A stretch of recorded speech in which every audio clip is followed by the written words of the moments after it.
Paano kaya kung alam ko na ang nalalabing oras ko dito sa mundo?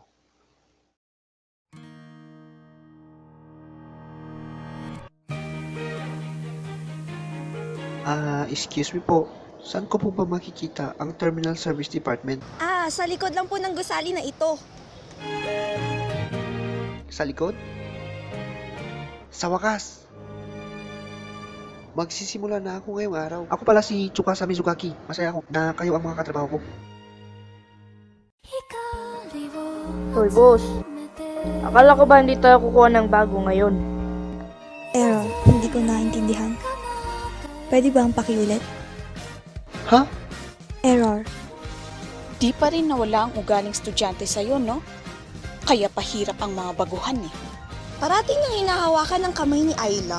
Mukhang nabighanan na siya sa kanya. Kakaiba naman yata yun.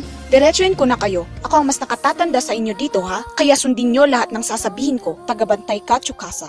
Trabaho mong bantayan ang kasama mo upang masiguro na tama ang ginagawa niya. Bale, susundan ko lang siya? Parang ganun nga. Sinali mo kami nang walang paalam? Makinig ka. Huwag mong hayaang mapagod ng ganun si Ayla. Naiintindihan mo? Opo.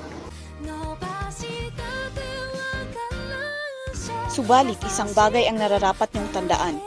Di niyo mararamdamang may nakamit kayo sa trabahong ito. Pagsira sa mga alaala, yun naman talaga ang trabaho natin. Simula ngayon, tayo ang magtutulungan. Masaya ako at nakilala kita. Kapag tapos na ang oras nila, mabubura lahat ng alaala. Sa'yo tayo dapat ang pumunta sa may-ari ng bahay para makuha ang gift niya. Ganun pala. Makinig kayo, di sapat na makuha ang gift niya. Kung hindi, ang trabaho natin ay magdudulot lamang ng kapighatian. Huwag kang mag-alala. Alam ko kung anong iniisip mo. Siguro sa oras na yun, ay napaibig na ako sa'yo. Kahit hindi ko alam kung ano ang pangalan mo. Retrieval complete.